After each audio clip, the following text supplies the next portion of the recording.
Anyways, lads, Happy New Year. Happy New Year. Welcome back to our new arrangement. Humble abode. What's been happening, fellas? Oh, nothing much, bro. December, getting fat. Yeah, fucking hell. What did you get for Tell me December? about Well, I was fat before December, so that's my trick. Yeah. Oh man, you didn't go away though, eh? No, I didn't. Oh, the life of a Just represented the veil, restaurant boy. You know, just represented the veil. Yeah, Kept it's it like, classy. It's like for me, because I'm always away during this, like the festive season. It's like so nice to be home. Yeah. It's like, It gets old 4 years in a Man, row. You're like, dude, tell me about it. Like for me, it's the packing, it's the when you get back home to unpack, Yeah. shit everywhere, yeah. and then like getting back to your routine, and it's just like And fuck. flying or driving 1,500 kilometers to see the same people you saw in Joburg. No, Yeah, 100%, bro. It's always the That's same fucking people shit. anyway. Like you see them regardless. It's like Yeah. hilarious. dude, but In your it, own bed. There's nothing better than your own bed. exactly right. but it doesn't it just feel so much better when you've been away for so long? You're like, oh, what is that? My bed feels good every night. That's all I'm gonna say on that subject. Fantastic. Interesting. And you, boy, nice long drive, Yes, yeah. battling the roads. A lot of cool guys out there on the roads. Nice, eh? not far, bro. Very far. And it's very far with a 2-year-old and a 4-year-old in the back. Fucking far. When I got there, I tried to like organize some roles. I got like a little Jiu Jitsu gym there, and then some of like the guys from Joburg were up there. But It's everyone's a, like, a little CrossFit gym there, I think they're using. yeah. And then some blue belt runs it. I don't know what his name is, but there were some guys there from Joburg, some decent guys, and try to organize it. The Oaks are fucking useless. Like, No, they don't want to. like on holiday, bro. Yeah. Yeah. No. They organize in roles with each other, but no one's keen to like. Conspiracy theories. maybe we ran out of data, boy. Have you checked? Yeah. I forgot your number. I Hate it when that happens, man. don't know. It's Oh, Warren terrible. Gate. Oh, 100%. Warren Gate. 2 instances in a row. They've heard about you, boy. They've heard about you. Oh jeez, bro. That's my worst. Like I hate it when I always want to train. Yeah. You know, like I always want to roll. I always want to train. So when I see guys like organizing training sessions or doing stuff, and I'm like, would you guys fucking forget my number? Yeah. Like, you know what I mean? Hello. Yeah, like fuck. I am actually in Joburg. Yes. Yeah, I haven't I'm- left. I'm still always here. here. I'm still here. Always willing. Fantastic. Bro, I took a training partner with me, and then he got staff, and then I was like, now what? Now I have to go Dettel, look for boy. training Just partner. Dettel. Just rolling Dettel. Not a boy. chance. So bro. we actually started this thing now, like for that exact reason. So we went to the bush for like a couple of days, and obviously we weren't gonna roll while we were there in the bush. So we started this thing called Hundreds Club. So it's like basically every single day for the rest of the year, 100 squats, 100 lunges, 100 push-ups, 100 pull-ups, and 100 sit-ups 100 pull-ups. every single day. So Oh, so far I'm gonna so have to good. do one's club then. Eh? It's actually it's not. I mean, like it sounds like a lot, but if you think of it, it's like 10 sets of 10. Yeah. Or When you break it up like that, it's 5 a lot sets of better. 20. You know, like it's. Yeah. It's But you cool. have to do something when you're away, bro. Yeah. Otherwise, Yeah. you just fucking go dilly, bro. Exactly. So we're like it was like, and now coming into the new year, like that's like my goal. You know, I'm gonna be like cool every single day because it adds up to I work Even out today, Sundays. every single day, Fuck. every single day. So it works out to 182,500 reps at the end of it. Jeepers. So that's how many reps you've done in What are total. We're on the 6th. So you have to So you're like 3,000 some 3,000 in. 3,000. Can you like say you brutally hung over one day? Can you bank that day and do 200 the next day? So like the idea is at the end of it, you're gonna have 336,500 of each exercise. Jeez. Of each rep. So like however you get there, if you want to save your last 10,000 for the last month, by all means do it. That's a brutal But, December. But Yes. yeah, like I'd rather just do like a little bit every day, and that's like that 1% mindset, you know? Yeah. Sure. It's like not that like 1,000 or 182,500 sounds like a fucking like I'll never do that. Yeah. We'll Yeah. just do like your hundreds every day, you fucking get there. Yeah, that's cool. It's like a whole bunch of guys used to do those Goggins. You saw that Yeah, David yeah, Goggins thing where they Yeah. had to do like 200 whatever. I don't know, for 200 days. So it's like I can't remember the exact thing, but those oaks were by like day 150 they were like crying, like because you never recover from it. You just No. keep going. I remember Rory Diesel eventually had to stop because he like hurt his bicep, and then you get one injury. It's so difficult to do those reps, bro. It's like They were doing like the pull-ups, right? yeah. It was pull-ups, burpees, push-ups. But you also know like CrossFit guys how they do shit, right? Yeah. A CrossFit push-up is Yeah, or pull-up. It's like a little swing. hop, little hop. Yeah. Maniacs. So like it's getting off topic there, but yeah, That's that was cool, kind of the reason we started that shit now. So like now I get guys messaging me now because I post it every time I do it. And guys messaging me like, what is this workout? What is this hundreds club? I'm like, listen, motherfucker, you don't want to start this shit now because you already owe me 600. You can't just join our gang, bro. You already owe 600 of each exercise. And I want full-time filming. I don't want to see delayed posts. No, I want you to go live. You're 3,000 in debt. You know what I mean? Sort your life out first. You can join the 90s club next month. Yeah. Like that'd be awesome. It's like, I'd like to join your hundreds club. I need 600 repetitions immediately. Of each exercise. Fuck that. Oh, man. I'm definitely out. Thank you. I mean, one of my buddies messaged me and he was like, okay, I'm going to do it. And I was like, okay, but then you're going to have to double up on like a couple of your days because Yeah. he was like, oh yeah, maybe I'll just start it slow. And I was like, well, then you're not doing it. In or you're out, motherfucker. You're either in or you're out. In or you're out, dude. Get going. Don, I heard a story that you weren't the biggest fan of Christmas. But you might have been persuaded. So like I'm not like I don't like celebrate things. Sure. I don't know how to put that. You're not like a celebratory person, you know. No, like I'm not like it's fucking Christmas. Let's all like gather around the fire and sing Kumbaya. You know what I mean? Like I'm not that guy. We actually sing jingle bells in Christmas time around the fire. Sorry. First year. But, give him a pass. My better half is Christmas before, so like I had to sort of slowly like compromise. You know, I guess that's what makes a healthy relationship is compromise. If I had known you were coming, I would have left my house completely Christmas. Now our Christmas tree's still up, lights on, lights are still going. No. You need to see this place at Christmas. I heard you go full. Now you got to. You see, this is where we're gonna fight now. Because once it's over, it's over. You got to get that shit packed away. It's depressing. You got to come out, look at it. You know it's over. The next day, I'm like, I'm You gonna had take like a the shit sleigh and down. a Santa on the roof. Did you? And like Yeah, dude. a You thing put in the Dude, driveway. I've got like an inflatable Santa that goes here. I even had an LED projection show this year, my man. Oh, you need some more hobbies. Sure. I wish Christmas came 3 times, bro. I love it. But wait, so when you were growing up, did you have like was your family like that? Like Christmas was like massive? No, not really, to be honest. Like it was super chilled. We always like from Christmases from when I remember was always like we would stay up. But it was always like full of shit. Like my brother would, remember we used to get those playing cards, like cricket collectible cards or whatever. My brother would find the biggest fucking box he could find, put 1 pack of those cards in the box and fill it up with like sawdust, bro. So you had to like dig through the sawdust to find this fucking pack of cards. So it was always like stupid shit like that, you know. But I don't know. I've always just dig Christmas. I just dig the time of year, to be honest, more than anything. Like it's you get like that vibe. Yeah. I get that. Everything's I chilled. get that. I just wish Everyone's like having a good time. I just wish like sometimes people would like so this is one thing that I bitched about. Because you know I always somehow find something to bitch about, but whatever. So we have a gym in the place that we stay, right? Yeah.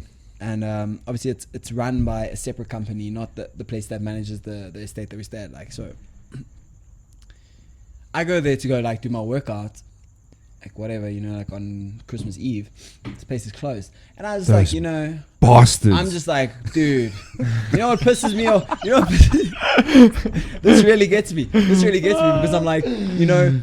It's like everyone gets off on Christmas. Everyone. Yeah. Whether you celebrate Christmas, whether you Jewish, Catholic, Muslim, it doesn't matter. Everyone gets off on Christmas. But I'm like, on Eid, I'm at work, still bitch. training, bro. You know what I mean? Or like on a Jewish holiday, I still have to go in and do my shit. But it doesn't work the other way around when it's Christian holidays. And I'm just like, I'm not religious. So like, I'm not saying it should be this way or that way or like however, but I'm just saying like, okay, if we're gonna make every single religious holiday a public holiday, then make every single one a public holiday. Yeah. So it would be I a hear good you. life. That It'd would be a such a good great life, I right? swear- Fucking Then I'm like, amazing. cool. Then we're all on board. We're like, sweet. Then hundreds, One- close it whenever you want. One of my first jobs out of school was actually at Planet Fitness in Wonders. I was like an in-house personal trainer, and there was like 3 of us. Oh, I'd been there not long, and like everybody went away. The entire gym went on leave, so there was like skeleton staff, you know. So they left us with keys. And on Christmas morning, the alarm went off. So now they're like, listen, we need you to go open up for the security at like 5 in the morning. I'm like, okay, fuck. Not ideal, but I got there and there was like 30 people standing outside. And they're like, why are you not open? Yeah. I'm like, it's Christmas. And they were like, well, we don't care, we're Jewish. Exactly. I'm like, well, you didn't see me fucking knocking here on Rosh Hashanah, did you, bitch? It's Christmas. Have a heart, motherfucker. That's my point. You know what I'm saying? That's my point. It's like, okay, Dude, I was like in shock. I was like, what the fuck are you talking about? It's Christmas. I'm here, my man. If I got a fucking pee, I should be at home. Fucking opening presents. I'm here. there's my point. So South Africa, if we're gonna do it for everyone, do it for everyone Yeah. every time. I'm with you, bro. But as I'm with time's you. gone on, like there's been less and less like businesses shutting down. Yeah, like, that's true. Yeah, yeah. Like the shops are staying. People start open calling longer. bullshit. They're You like, can go "Ah." get your coffee still. Most restaurants are there. Yeah. But yeah, fuck. No. They must stop now. I'm just bummed that like, okay, cool. For 3 days of the year, everyone has to forget about their fitness Yeah. Yeah. and like staying healthy. It's like, Sure. okay, cool. Does Virgin Active still close? Bro, No, I Virgin don't know. Active is closed. Hang on, guys, because trust me. Our gym was closed and I was like, fuck, I'm going to Virgin. And Virgin was closed. I was bemooded. Christmas Eve, Christmas Day, and Boxing Day. Those Fuck. bastards. Those bastards, bro. I'm just like, Out of all the days of the year, those are the days you should be going to gym, bro. right? I was, dude, so I went for like, so I don't run because Thailand killed running for me for like ever. So I, on Christmas Day, I was like, fuck it, I need a train. So I went for like a 12K run, did like my workout in the garden or whatever. And then, I couldn't walk for like 3 days because obviously like, I don't run. Like now my feet were all fucked up. I was like, Jesus. Fuck you, Virgin. Yeah. Virgin speaking of training, Don Madge. So last time you were here, you had the mandible claw. Getting ready to. Yeah, it's getting better. Like I've been grappling and stuff, and I've been told by doctors that I should take 6 weeks. What do they of know? Nothing. Come on. What do they know exactly? So I was supposed to take like 6 weeks off of like doing nothing, but obviously I couldn't do that. But I've started like sort of touching the pad a bit, Okay. and like So Yeah. sorry, Don, you're saying about your hand? no, so like I was told to take complete like rest with like nothing, and obviously I haven't, but I took about like close to a week off now when I went away. Close to a week. I mean, Better than fuck, none. you know, but I've been doing everything that I can to sort of keep it healthy, and like I've been started like touching the pads now, and like I can do like a bit of like light sparring, so it's looking good. It's looking good. Okay. Not too bad. But I still think like after my next fight, I'm gonna have to have surgery on it because I'm probably gonna fuck it up like 10 times worse in the fight. Yeah. So what does surgery mean? What sort of timeline are we talking about? I don't think too long. I think like we're looking at 12 weeks, which is not chain smash Yeah. in terms of Feels like an eternity when you're doing it, but it's over quickly. you know, the only thing that will stop me from actually doing something is if I have like stitches in there and like I actually can't use it. Yeah. You know, Yeah. like that's what's gonna stop me from training. So like every time I've had surgery, obviously I don't train and I do it properly. But if you just tell me, oh, you have to rest it for 6 weeks, I'm like, fuck off. I'm not gonna do that. You rested. Oh, What? man. Rest for what? No ways, dude. I was training the like 2 days after the actual fight. I was in the Yeah. gym, like I wasn't hitting anything, but I was working out because I was like, I'm not like, it's just fingers. Stay active. What's the worst injury you've had?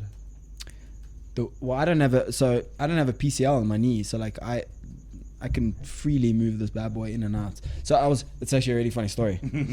Oh, shit. So I was in Thailand and I just fought or something like that. So obviously I went out like a 22-year-old does, or how old was I? Fucking 20, I don't know, 23, I don't know. And this was when I already started my MMA career. I went to Thailand for like a couple weeks to just go train, and I had a fight because I was like, whatever, why not? And after the fight, then I went to obviously went out, and was on the back of a bike. Bike falls over. Smash my knee. Wake up in the next morning. I'm like, my knee's fucked. What happened to my knee? And, turns out I tore my PCL off. So instead of getting surgery and stuff, I just sort of rehabbed it and kept my leg really strong. And 6 weeks or 5 weeks later, I fought Boyd Allen. So yeah. Good times. That's pretty decent. Yeah. Well, like I couldn't wrestle. I couldn't do jits. I couldn't kickbox. I could only box. So if you could tell by the fight, we just had a boxing match. It was a boxing so match. Like, hard. it was yeah, but I wasn't gonna turn down a fight. For I could still stand. So whatever. Weren't you meant to fight Leon and then Boyd? I was supposed to fight Leon, yeah, and then Leon pulled out. So then Boyd stepped in on 5 weeks' notice or whatever, and then fought Boyd. That's something quite interesting I've noticed, like with guys like Khalil Rountree in the UFC. If you listen to the commentators, they have no idea about what's going on in Thailand. They're like, I don't know what sort of wrestling he's getting, who his coaches are, who these guys are. It's quite interesting. You know what I mean? And like, it's the two brothers at Tiger Muay Thai, the Hickman brothers. Yeah, the Hickman brothers. And they seem like, well, I don't know. And then too much PTT used to about have the them, but Leone brothers. Yeah. And then they did Bali Then MMA. Bali, yeah. I actually rolled with them like when I was there on holiday in like 2015 or something. Dude, I rolled with them. Their jiu-jitsu is fucking good as well, bro. It's not bad, yeah. Yeah. Well, I think. Brown belts. Well, the ones are black now, hey? No. Yeah. When I was there, I think Andrew was a purple, but obviously a fucking good wrestler as well. So it was just like Smash City.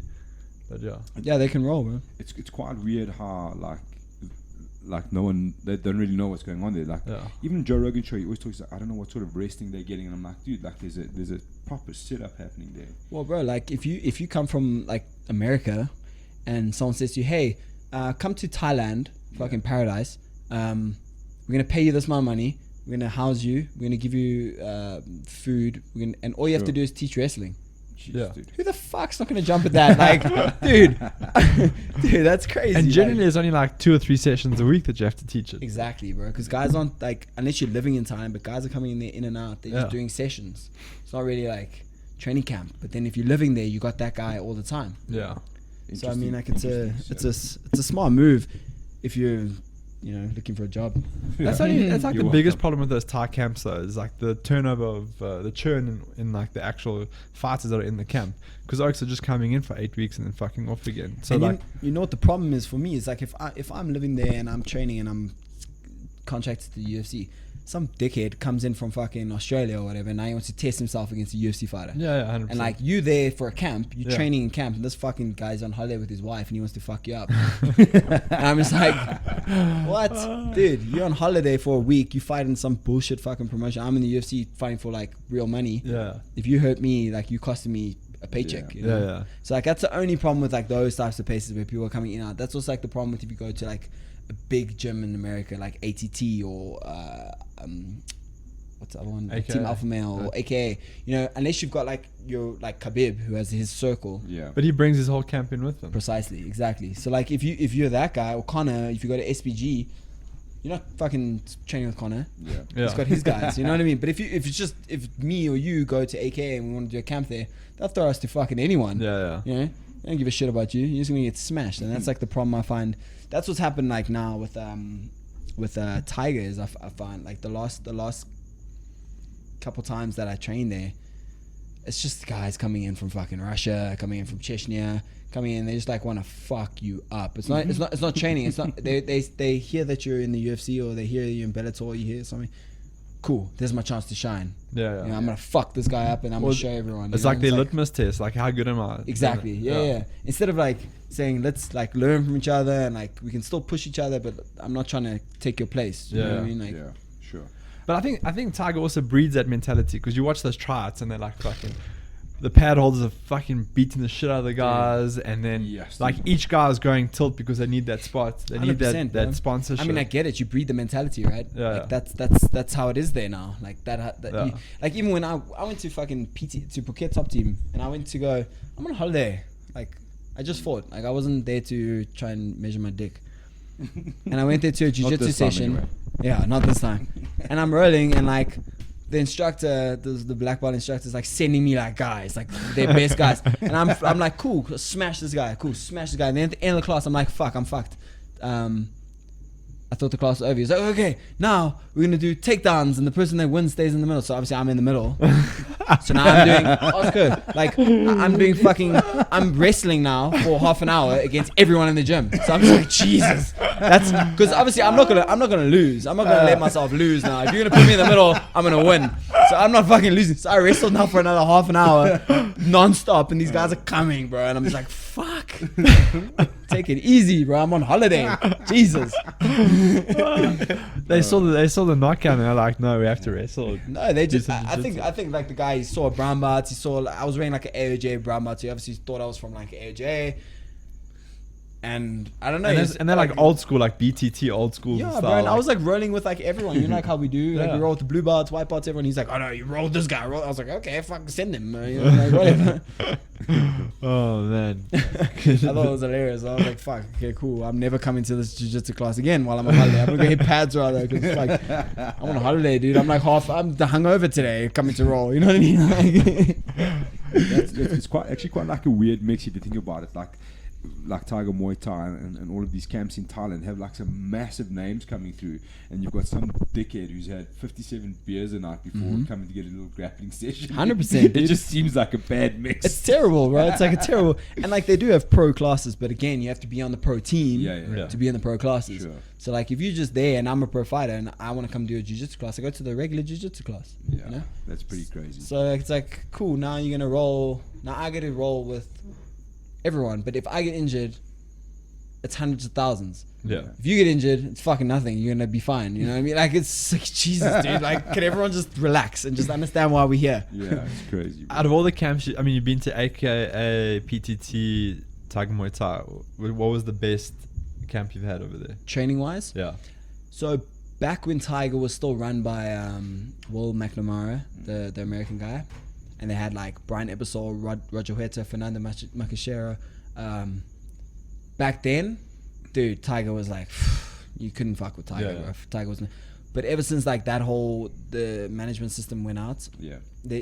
I would say Phuket Top Team is like the number one camp in Thailand. Like there's no comparison. Like AKA for me was very like I don't want to shit on anyone, but it was very, very old school. Yeah. Like cool sure. wrestling practices. We're gonna stretch, and then you're gonna get into groups of 3 and just gonna wrestle on the wall. But that's the AKA That's style, it. right? That's like Yeah. the Javier Mendez, like Mark Swick brought that directly over from the AKA style. There's no I mean, like techniques. You watch those videos on those camps, and the oaks are just fucking each other up every day. That's it. And that's why they had the highest injury rates in the UFC. That's because exactly they were just it, dude. fucking breaking each other. It's like instead of taking a guy who is already a D1 wrestler and just making him wrestle, it's like, no, why don't you show him like little extra things to tweak his game to make Yeah. him better and then wrestle? No, You know, 100%. like there's no drilling. There was no drilling.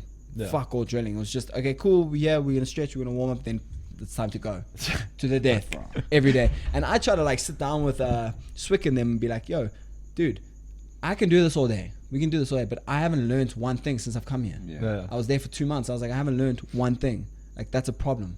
For me, Yeah, that's a big problem. time, Like dude. I want to learn. Sure. I came here to learn from your 4th degree black belts. I came here to learn from your wrestling coach. I came here to learn from, I came here to learn. I didn't come here to just spar because I Yeah. can do that anyway. Yeah, it always seems like if you look at those camps like Tiger Muay Thai and Phuket Top Team, it seems almost like Tiger is slightly more geared up for like the holiday makers training, whereas Phuket Top Team is like no bullshit. It's like strictly business kind of. I mean, That's look, the vibe I get. Look, I've never been, but from looking at the two places, like trying to okay, if I go, where would I go? I kind of got that vibe that Tiger Muay Thai is going to be a little bit more accepting of the holiday makers. it's a lot more commercial now. Yeah. That, I mean, like that was for me the turning point from going back to Tiger, because the last time that I was there was like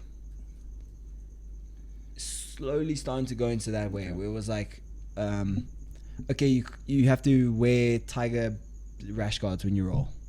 It's like, okay, cool, but I'm here for 2 months, so I'm only gonna roll in one rash guard.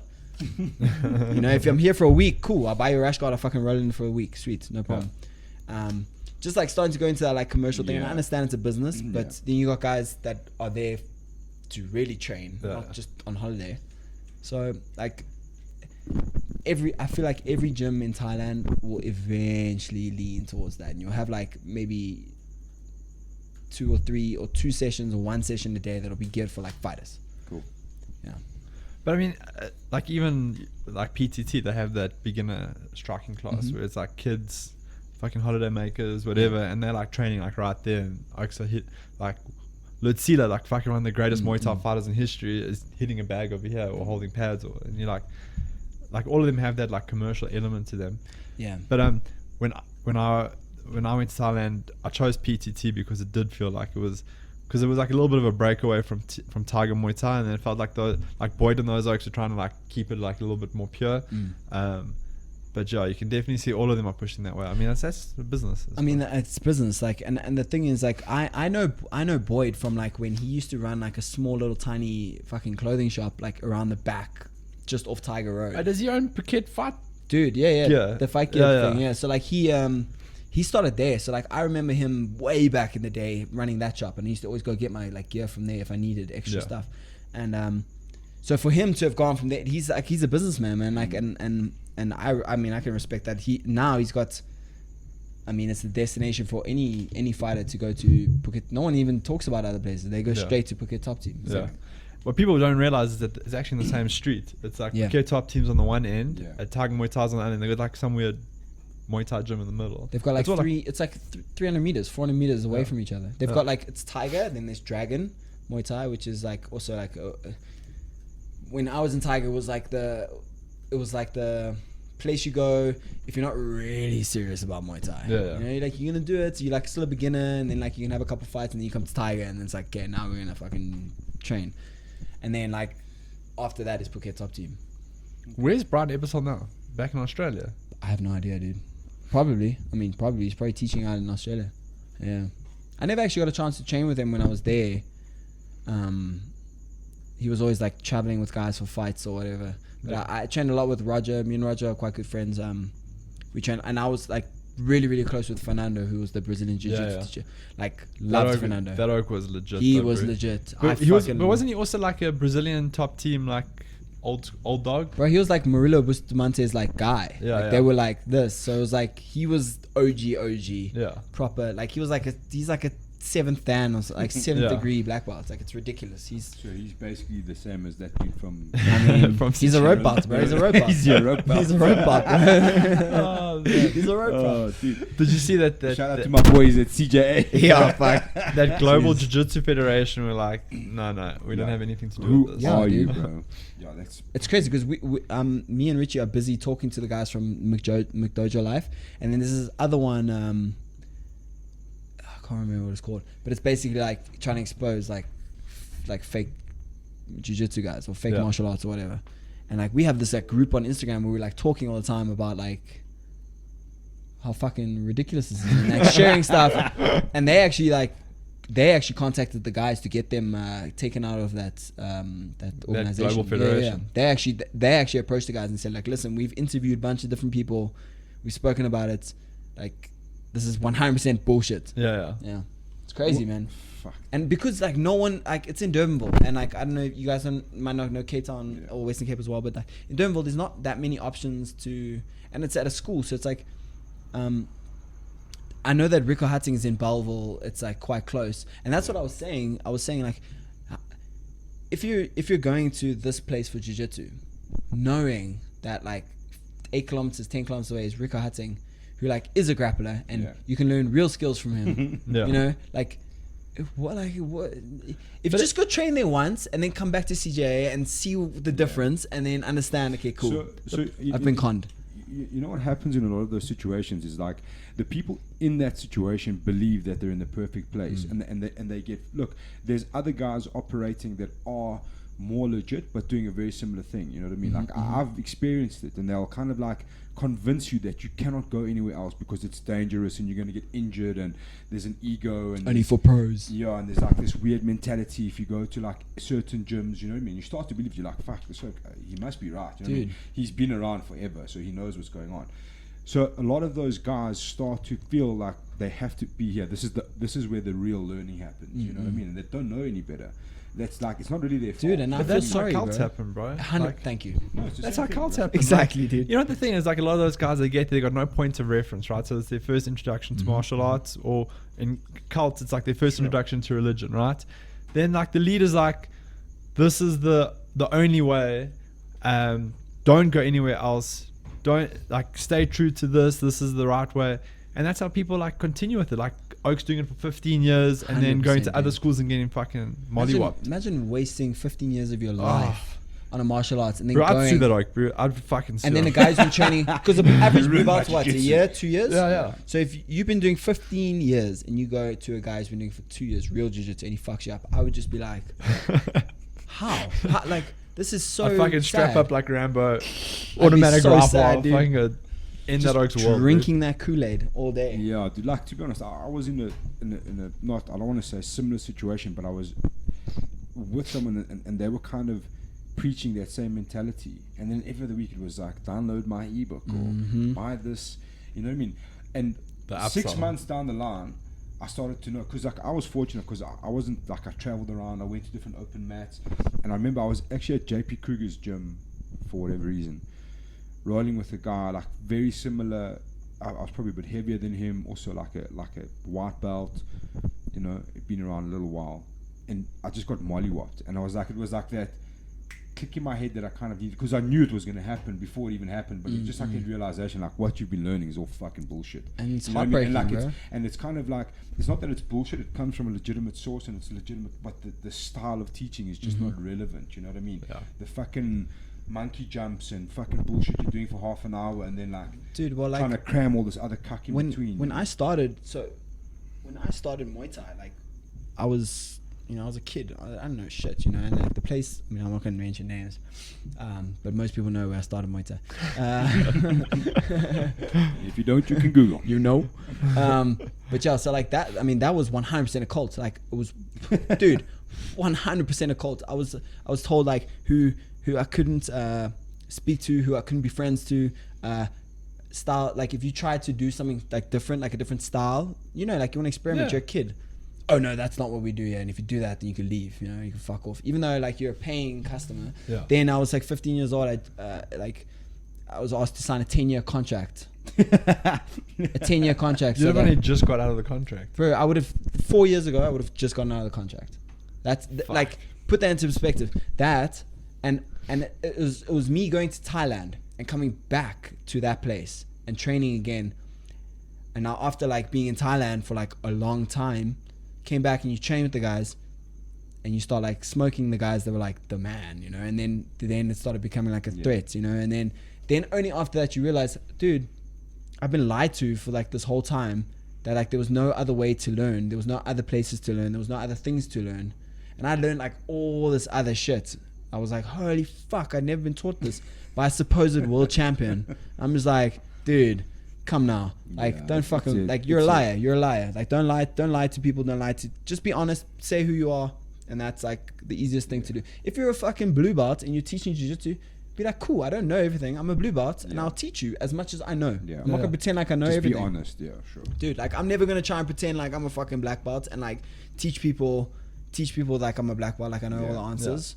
You know? I'll be like, if you want to know something I don't know, ask Richie. Yeah. I don't know. Fuck. But even Rich has the humility of like, if he doesn't know something, he'll be like, guys, like this is like so niche, I'll come back to you. Like, you know, Dude, he always but- says I'm gonna go study and then come back. Yeah. That's also like the essence of jiu-jitsu, is that it's impossible. Oh, you know, yeah, and you have to admit you impossible. don't know something. You know, be like, 100%. look, I actually don't know, but I'm going to figure it out. you Bro, know? Keenan literally said, he was like, guys competing now would smoke like guys like Hickson and stuff. Yeah. And he wasn't saying it to be disrespectful. He's just saying like the game evolves all the Yeah, time. for sure. So if you're not in it all the time, it's like MMA. If you watch guys that take 4-year break and come back, they get fucking smoked. But 'Cause nobody will beat Hickson's fucking yoga game, dude. I mean, dude, all that stomach shit that he Yeah. does, bro. That's heavy, bro.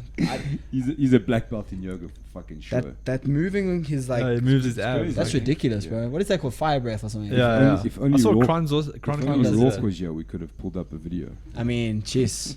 I saw a photo the other day. It was Hickson, Jacare, Romero Cavalcante, that Yeah. Jacare, and Fabio Gurgel. It's like that one photo was basically the birth of like competitive jiu-jitsu. Right.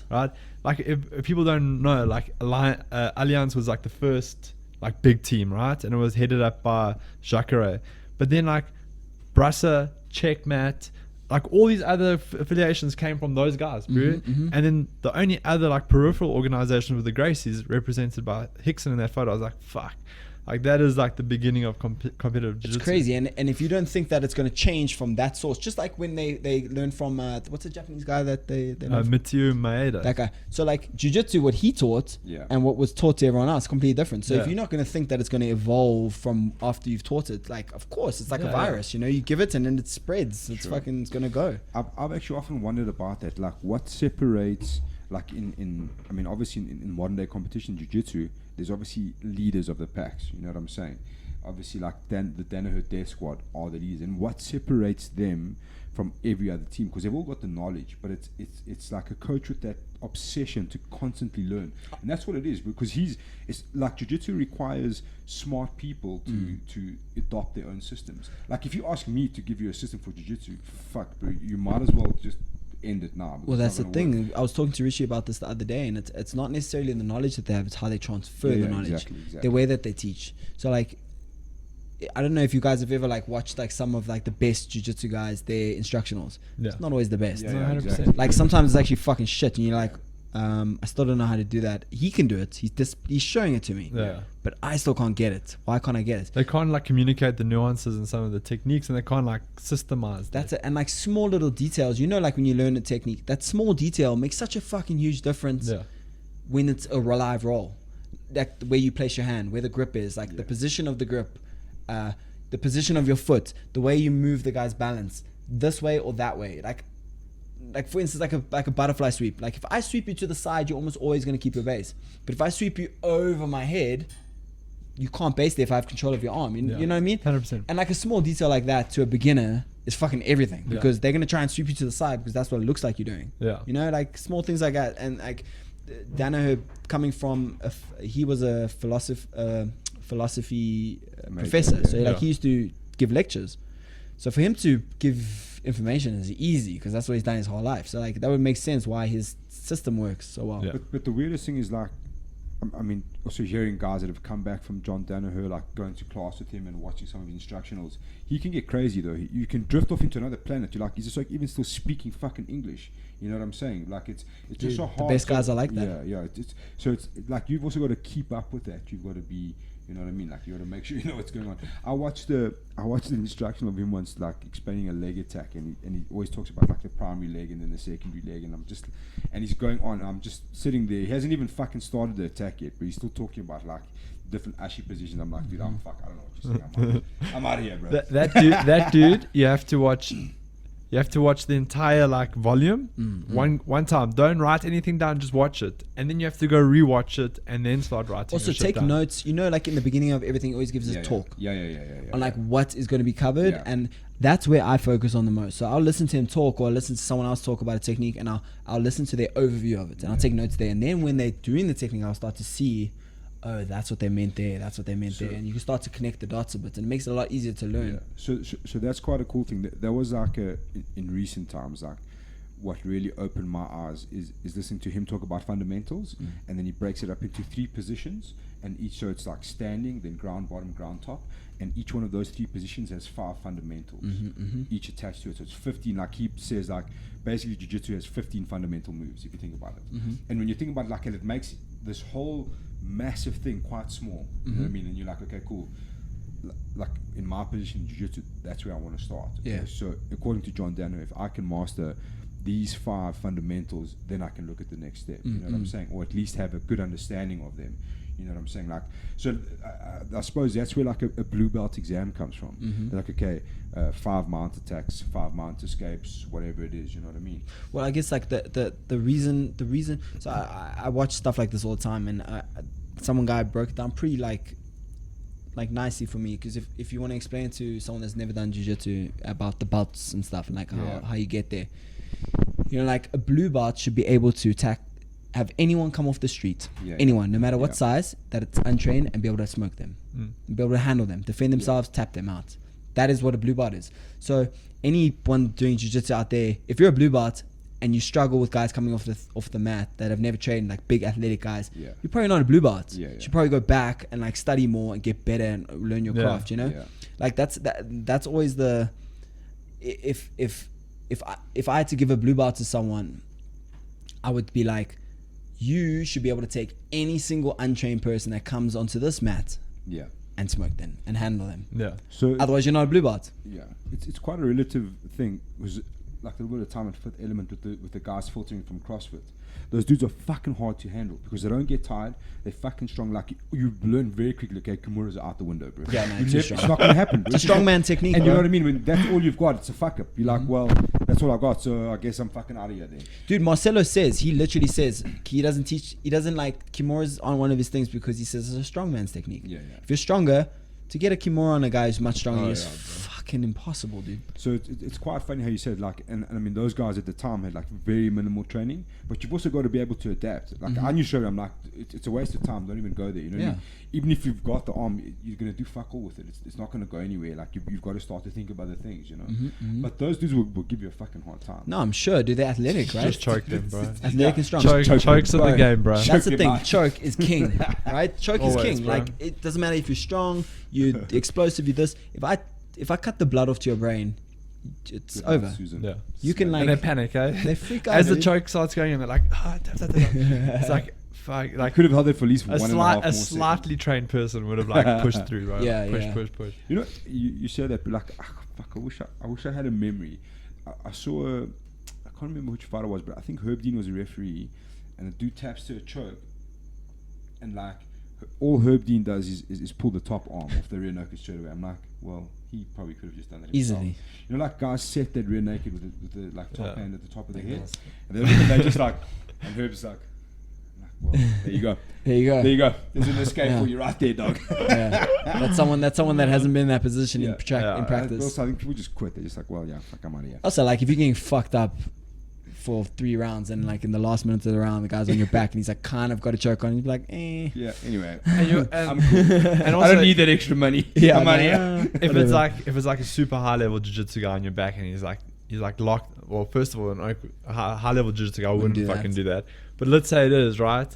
Also, like I'm sure those are just like fuck. You know, it's definitely It's not like gonna I'm not get getting better. I'm not getting him off my back. Yeah. It's like Ben Askren when Damien Meyer got his arm across. Oh, Like, I just was mad at Could- time couldn't- till Damien Meyer popped bro, in. the here, fucking anyway. OG, Dude, bro. and that guy's squeeze is like stupid. But I mean, like he didn't even like lock it in, bro. As it touched. Yeah, it was like done. He knew, You know, bro. He knew. I mean, no, I don't know if he'd roll with him before, but I know they like you. Have you seen the video of him rolling with Marcelo Yeah, yeah. Askren? Yeah. It's like Fucking if you got smashes him. if you got that level of jiu-jitsu, Yeah. it's like not even a competition. Yeah. Like Braulio and GSP. Like when you watch that, you can just see who's committed their whole life to jiu-jitsu and Yeah.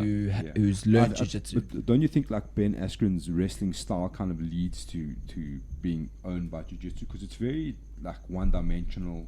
It's not like And it's very like scrambly, like yeah. like all over He's the got show. that funk style or whatever that he Yeah, refers to. the It's, form. There's no like Yeah. lockdown. yeah. Yeah. pretty weird. I mean, yeah, definitely. I mean, I think that's definitely well, I clearly. guess, Yeah. But Marcelo's the fucking- goat, though. I know everyone's like Gordon Ryan's the goat, but like statistically, Marcelo's still the goat. Bro, Like, I still think like Marcelo in his prime versus Gordon. Bro, I Yeah. don't know. I don't know. I think I like if you think about the guys that Marcelo's beaten, and guys that are like much bigger than him, yeah. much bigger than him, and he just like He was one of the only guys that never like backed down from like the absolute division. Yeah, dude, it was Like, amazing. Like you see Cartier and all those guys, and like once or twice Cartier was an absolute, but like genuinely like the small guys don't enter absolutes, bro. Whereas Marcelo was like, "Fucking let's go, bro." I'm gonna do it. I believe Yeah. in my technique. Just gonna do it. I mean, I remember that one fight he had with Fernando Terra when world champs were still in Brazil, bro. And like Terra is like fucking brutal, bro. Like Yeah. that looks like he's got that proper like favela style of jiu-jitsu. And Marcelo was chill, bro. He lost the match eventually on points, but like it was like he was never expected to win, but he fucking gave it a go, Yeah, bro. dude.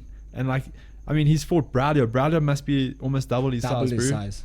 And he's done well against all those guys. Andre Galvao, all of them, bro. That's the thing though. Is like if it's almost like sometimes you can find jiu-jitsu being like a little bit hypocritical, because like you get guys, they'll preach like, oh, no ego, but then like these guys have the biggest fucking egos in the world. 100%. They have like the biggest fucking egos. Like you can't roll with them because they're like fucking, you know, whatever. Yeah. And then it's the same thing. Like, believe in your technique. Technique beats everything. Technique beats the bigger man. It's like, but then why aren't you motherfuckers entering absolute and competing against the bigger man and showing us that your technique beats the bigger man? 100%. That's so it's like always like this little bit of like, because they want to protect the ego, you know. You don't want to be a world champion at 60 kilos or 61 kilos and then go up against the absolute guy and get fucking mauled and you're like, oh well, no, I'm shit, you know. Like, no, it's just jiu-jitsu. You guys are both good and the guy's big and strong. Like, it's okay. Yeah. Do you remember when Drysdale fought Marcelo? I do. Fuck. Dude. That oak was so pumped that he beat Marcelo. Dude. Like, fuck. But he's like literally more than double his He's size, massive, bro. right? He's massive. You're like, I love the beef between him and Gordon on he's like Instagram. fucking going ballistic, and Marcelo's like, oh, I got caught, and he's like, fucking, just beat the greatest. Yeah, That's the cool thing I like about Marcelo is like, even when he wins, he never fucking goes ballistic. He's always like cool. He always understands that like it's a match. It's like, you know, you had a match, you won the match, you could lose the match the next time. Like, it's one of those things. I like that about him. He's like always the same, and it comes across when you like listen to him teach as well. Yeah, he like teaches Good it. teacher, yeah. Oh, dude, the way he teaches is so cool. He's got such a nice like way of, and I have the same thing with Cobrinha. I said to Rich that I would love to have him and Cobrinha in the same room. Yeah. Just because they're so similar, like the way that they carry themselves is like very like always the same. Yeah. It's nice to have that in a guy that you have to trust in like a system. You know, you don't want a guy that's erratic up and down, like fucking 1 week he's like this, 1 week he's like that. Yeah, bro. You don't want that guy, dude. You want the guy that's always the same. Yeah. He's always got the same temperaments, always like, and he's just there to make you better. Like that's fucking amazing, and that I find in Cobrinha, and that I find in Richie too. And like I've trained with a lot of guys, and like those are like the only two guys that I can really think that are, and Fernando. Like Fernando, for me, Fernando is like the man. Dude. He's so cool. I love that guy. What is he doing now? He's I think he's in China at the moment, or Malaysia. He's teaching at like a school there. Sure. Yeah. Like obscure place. Bro, like it Money makes talks. sense, dude, because China's like the new Russia now in terms of MMA. Yeah. Major emerging Well, I saw Robert Deagle. For those who don't know, he's like a super big leg lock guy, and he was like, guys, I'm fielding like job offers. I want to go full time coaching, but Asia only. Like he wants to get into Asia because like it's all exploding Smart. there. All the money's gonna start getting pumped into all these like nations that weren't big MMA powerhouses. Because like Singapore has been like pretty strong from the beginning for the last like decade, but now he's like, I want China or wherever. He's in China at the moment, so yeah, it makes sense now that I think about it. Dude, it makes a lot of sense. Like especially when you think of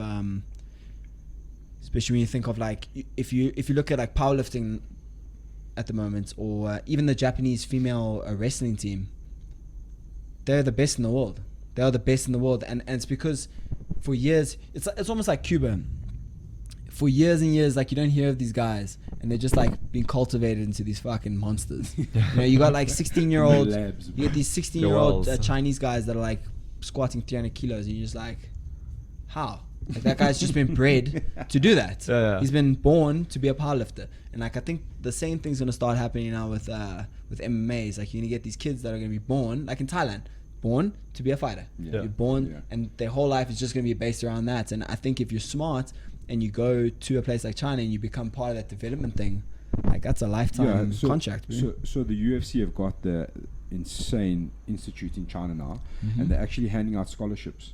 So there's one dude already who's like the first experiment in China, who's fully funded by the UFC. Wow. In the institute. So he trains there, he lives there, everything's taken care of. Wow. Trifecta does his meals. Jesus, they do dude. all of his shit. So he's got the perfect scenario. Yeah, dude, he's the perfect MMA scenario. I think he's like the experiment. So if he's shit, then fucking there's no hope. But like, that's what I think. Yeah, like imagine this guy. I think he's like 19. It's actually on. It's on. You can see like the diaries around it on UFC's YouTube page. There's a whole thing about it. This poor dude is like, it's like, dude, listen, don't fuck us up here. Yeah, dude. Yeah, right? you know? Imagine the pressure on that guy. Yeah. It's like, we've given you everything perfect. Yeah.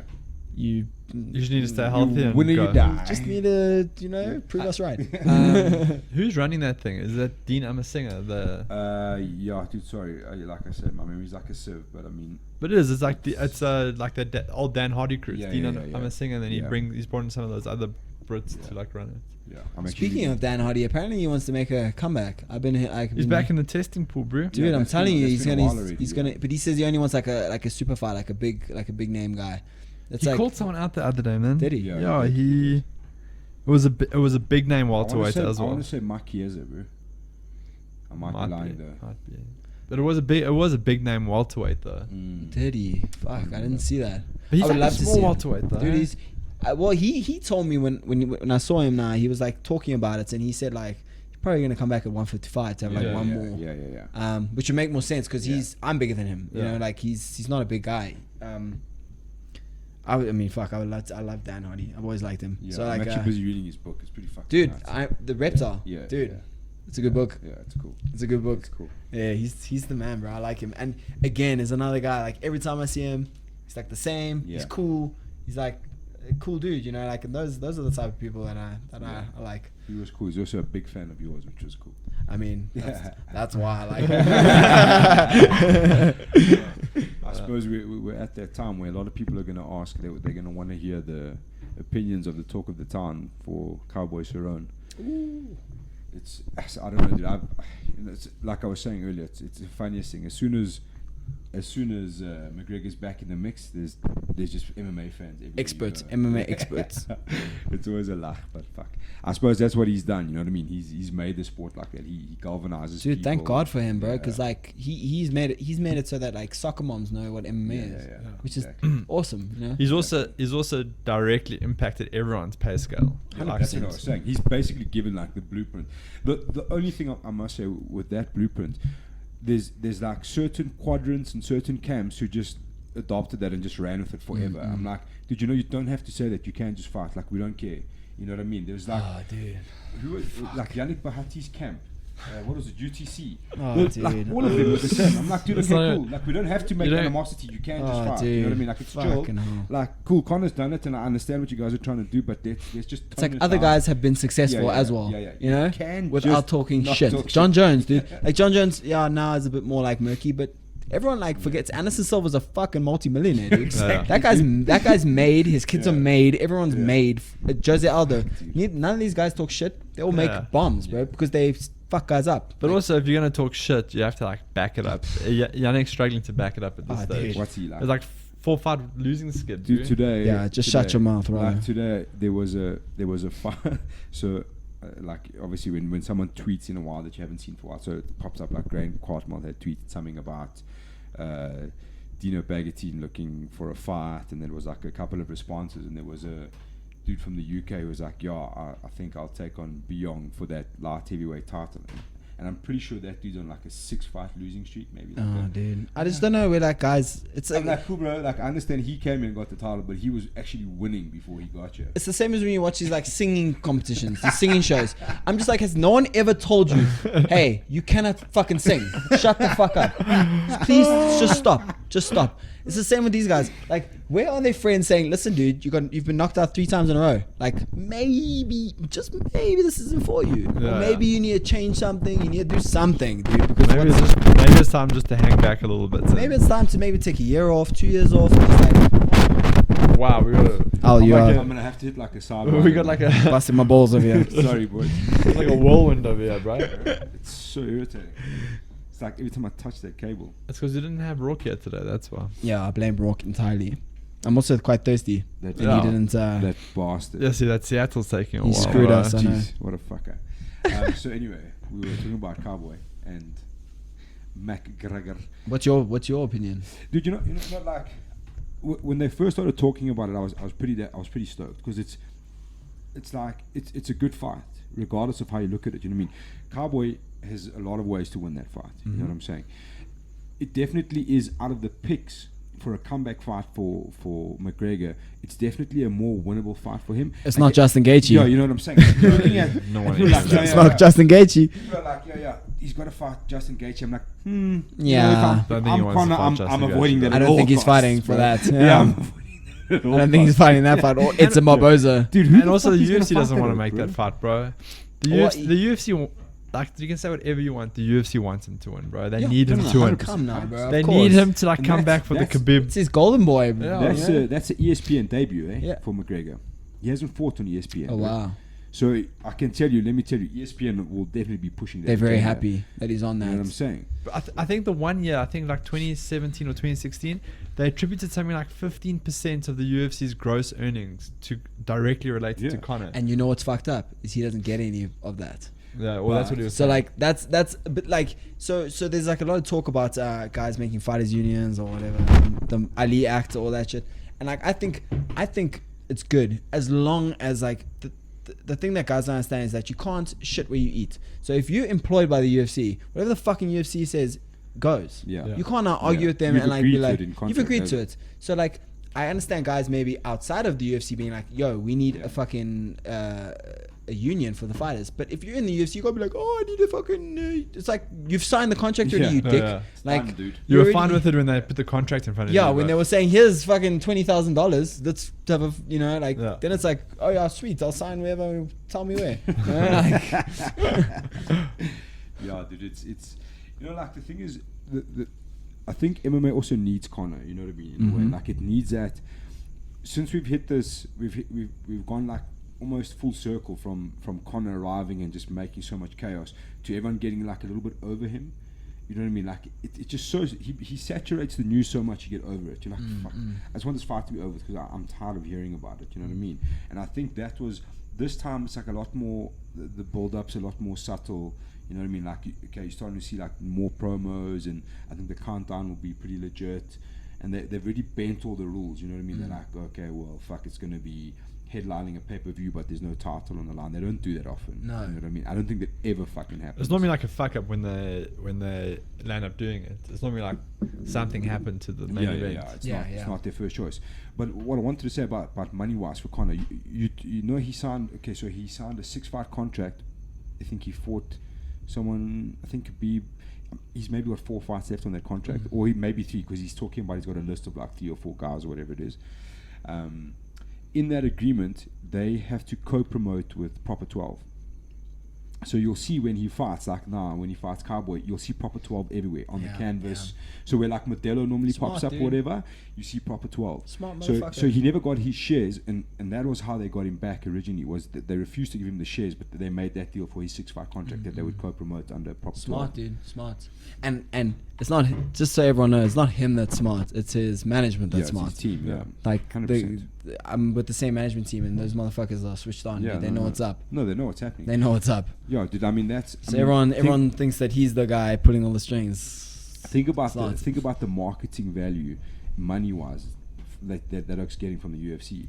Billions, It's huge. dude. And on top of it, it's like it's like this round business circle, because he brings so much eyeballs onto that event, which in turn gets more eyeballs onto his own product. It's bro. the perfect it's genius, dude. advert. Yeah, it's genius, It's bro. the perfect advert. It's genius. And then he's still getting fucking paid to be there. And he's getting the softest opponent he can get out of all the list of opponents he was going to have. And it's so hard to say that because it's Cowboy. You know what I'm saying? Like it's. The thing is, like, it's a good fight, like, on paper. If you look at it and you say Cowboy and Conor on paper, great fight. Fuck, 2 strikers. They're gonna stand and throw down with each other. Yeah. They're both like tall and lanky. Good fight, right? But everyone seems to forget that Donald in all of his losses recently has been TKO knockouts. Yeah. He's getting a bit on. His chin isn't what it's used to be. His body can't really take because he has half a stomach. Like, He's also like historically a slow starter. Yeah, and Conor hits you, it's fucking not a joke, you know? Like, Conor starches guys like cold. Yeah. And it's Donald isn't like the most evasive guy in the world. It's different if he was fighting, like, who can I think is like Zabit. Yeah. Like, it'd be a different fight, you know? And then you'd say, okay, cool, fuck, now it's a fight. Or if he's fighting Justin Gaethje, you know, he can take a punch. Now all of a sudden, like, the fight becomes but for me, this fight isn't that interesting. It'll get interesting to me if it gets to like the 3rd round. Yeah. Then I'm like, okay, let's see now what happens. Yeah, it would also be interesting to see if but you know, like you said, Cowboy he's not going to shoot for the takedown. He might like throw it in the mix to make you think about it. But, but he might, you know, maybe dad Cowboys and be like, well, fuck, I'm gonna shoot the takedown and take his back, bro. Well, Like, listen, it'd be interesting to see. Khabib missed his first shot in Conor. Yeah. He missed the first 3. He missed the first 3 shots. So if Khabib isn't taking you down Yeah, in the shots, fair enough. I doubt Donald's going to be taking you down in the fair shots. enough. So like if you think of it like that, I think Donald knows that too. He's like, listen, look at all the guys that Conor's fought. The best grappler in the division is Khabib. He stopped 3 of his takedowns. Yeah. So my chances of getting him down to the mat is going to be it's going to be a work. And the thing is, I think Donald's only real like strong takedowns that knee pick that he does. And to come into that range and then Risk getting hits. It's fucking risky He business, also, bro. I actually watched his Mike Perry fight last night. Like a guy like Mike Perry for the takedown for Donald is perfect because he'll throw like a wild overhand and he'll just duck under and shoot that. Yeah, double. Connor's like so precise. Yeah, like you're everything's never like gonna, perfect. You're never gonna duck under anything and take him down. It's gonna be very difficult at least. I mean, Chad Mendes there, but Chad Mendes is fucking NCAA All American. And Like he's also like And he took it on 2 weeks' notice, bro. 2 weeks notice. Off dude. the couch, 2 weeks notice, bro. bro. I would now like I think USADA fucked him a little bit because he never was really the same after USADA came in. Yeah. But I think if that same Chad Mendes had like 8 weeks, Oh yeah.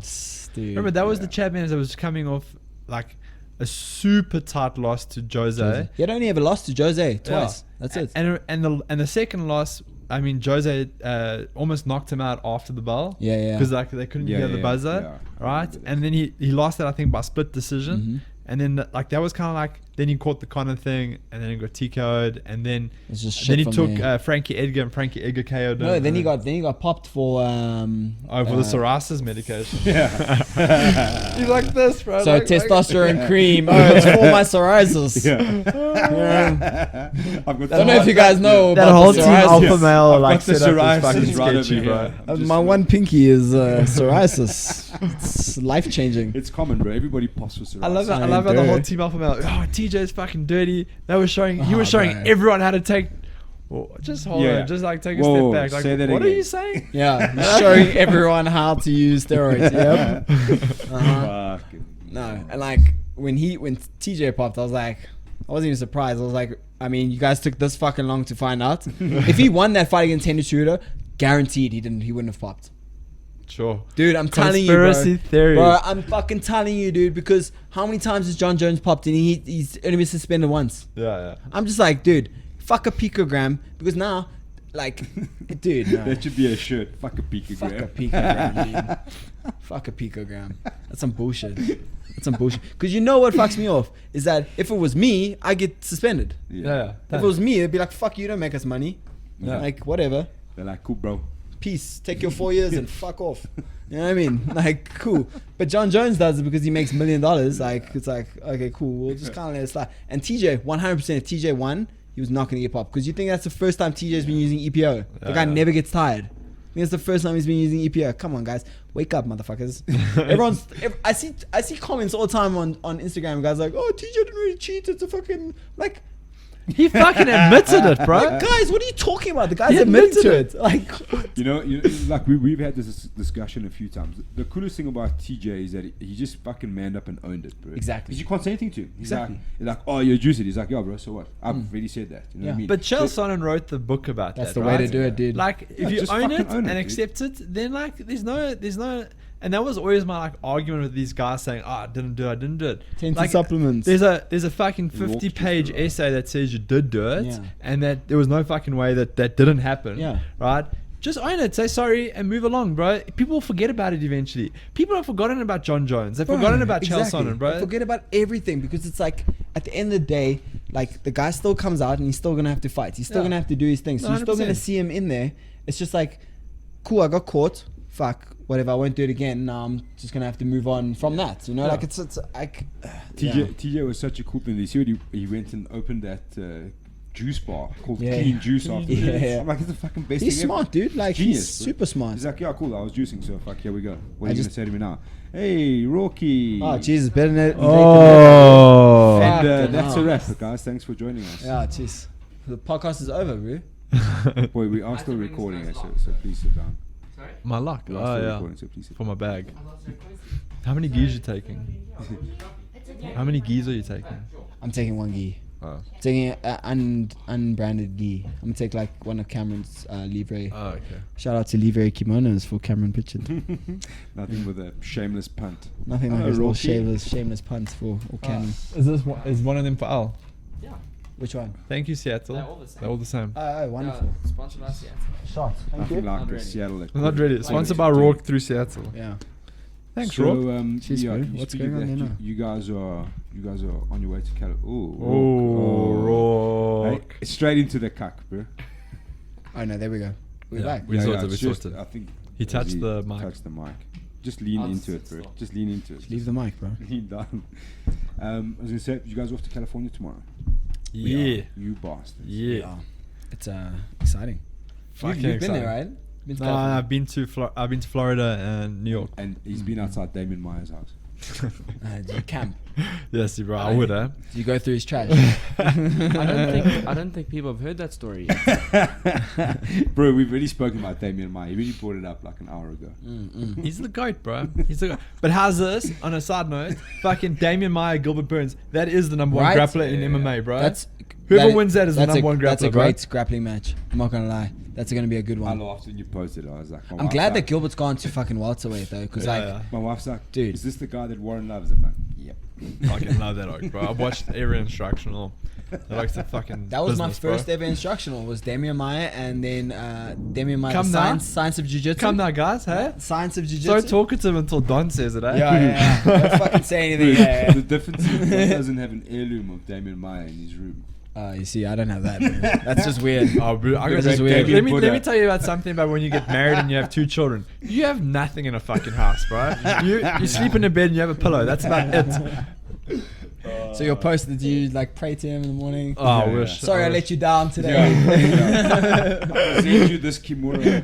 Damien.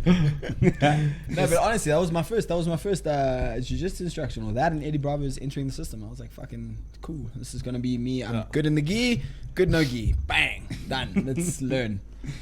What did you want to say, boy? I can see you just dying to say something there. Nothing. Happy New Year, bro. Yeah, Thanks, Happy bro. New Year, bro. Thank goodness December 2019 is over. Please enlighten everyone as to how your December went. Well, one, I managed to get staff without actually rolling. I know that's No, but that's like special. that was the second hurdle of That's your when December. staff- Well, is yeah, airborne, spent $800 at the doctor to get some medicine. Okay, I'm gonna tell the story because Rourke's missing something. Like we would've sent So you to the Rourke vet. does that competition, blows his knee out, right? Has to go for rehab for his knee. So he's not rolling, not like zero rolling, not even like just sitting on the side of training watching us, right? Gets staff while not rolling, goes and spends a whole bunch of money on antibiotics, gets a hole in his leg, and now he still can't until the end of Not February. only that, the day that I got the staff, well, the doctor, I paid the doctor money to tell me I had staff.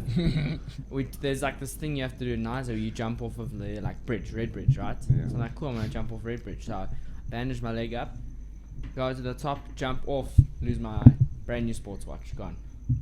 $3,000. Boop. Gone. In other news, your cat is making sweet love to my leg over here. Yeah, sorry, boy. At least he's not suicidal. I'm relieved. No, he's Normally cool. I know you're trying to jump out the window, No, bro. he's Like a cool. maniac, bro. He's cool. He can stay. My grandpa's got a table like this one. Oh no. Prove it. It's awesome. I thought all It's your round. grandfathers Should've were asked dead. him. Whoa, Wow. that got Jeez, dark. that got dark quick. real quick. Jesus. I mean, he's Just not No more took a coffee turn for to Warren. negative time. Oh, scratch. Killing us here, bro. Didn't we have some fan questions for Mr. Magic yeah, Man? Yeah, we did.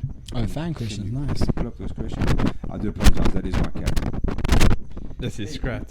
Yeah. You were cool when Okay. you were on this side, dude. get suicidal. Don't get suicidal. It's not worth it, bro. Did you jump out the window? Yeah. No, they don't. They just sit on the He's ledge. down to about 2 lives. No, he's They sit on the ledge and just panic, bro. Why are you out there, bro? Fuck, it's like a drop to absolute death. My dog. So we went to the bush. So and literally there was, so it's like a platform outside section, then straight down is the garden. But it's like a God damn it. it's like a 10-foot drop. If you don't go down the stairs.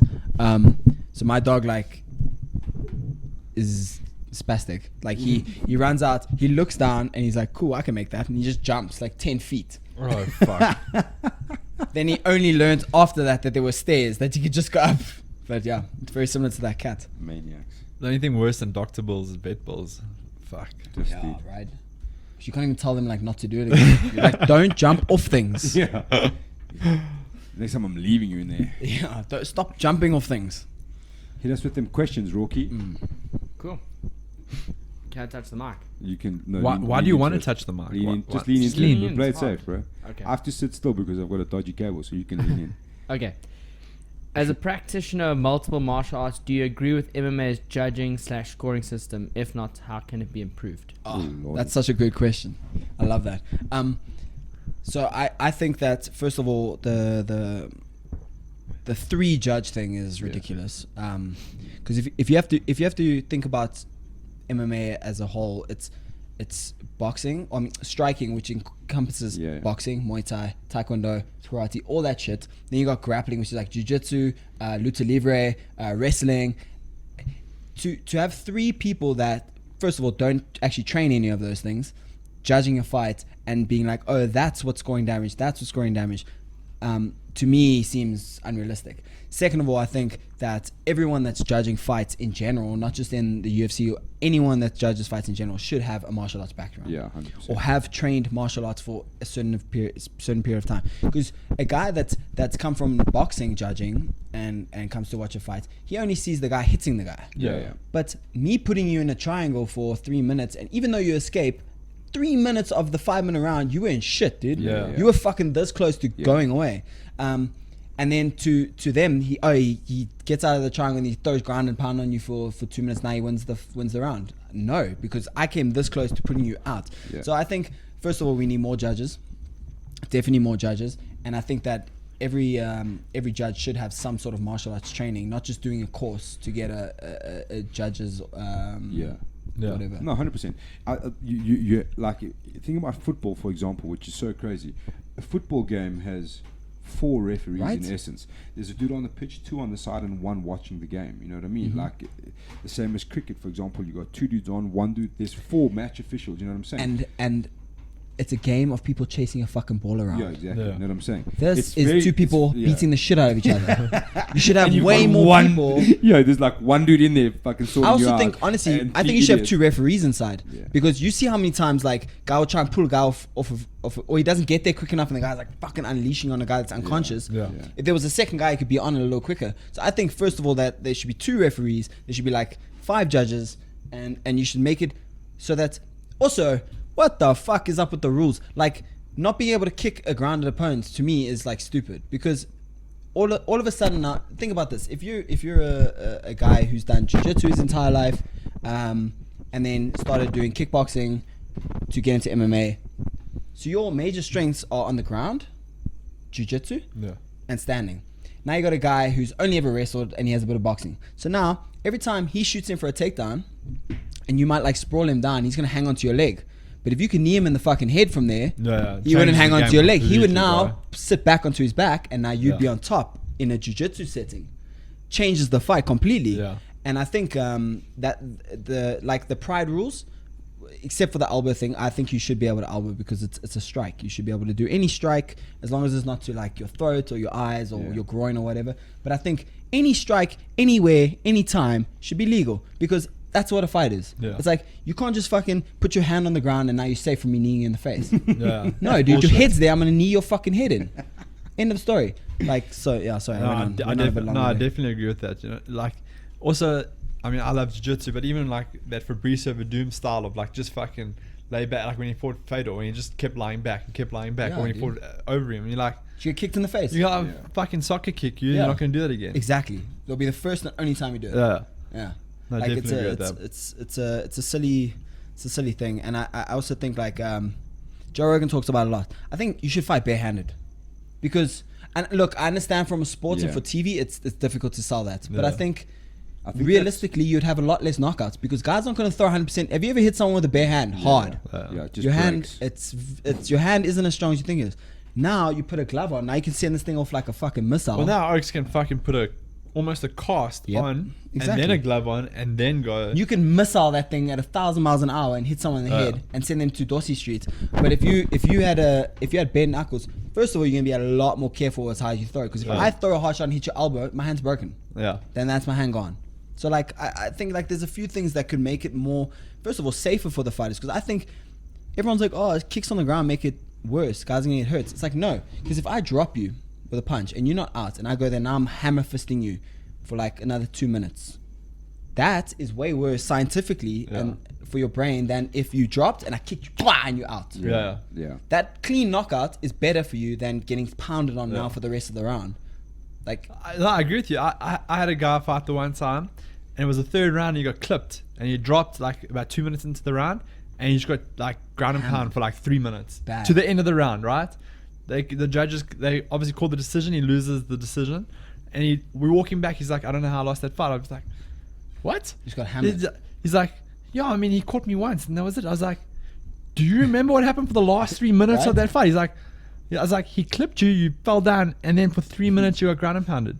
He's like, I don't actually remember any of that. So for 3 minutes he got just fucking manhandled, and he doesn't remember any of it. So that's my point. He lost. He was going to lose anyway. So if you soccer kicked him and knocked him out, he was lost. He lost anyway. Yeah. But he would have taken 50%, 70% less strikes. Yeah. He would have still lost. He was still going to lose. So it's like, it's like, the thing is, I understand everyone trying to make it a sport, and I think it's a great thing. But at the end of the day, it's still a fight. Yeah. You're fighting. So like, don't leave your head where I can kick you. Don't put your fucking head where I can kick you. Then you won't get kicked in your head. Easy.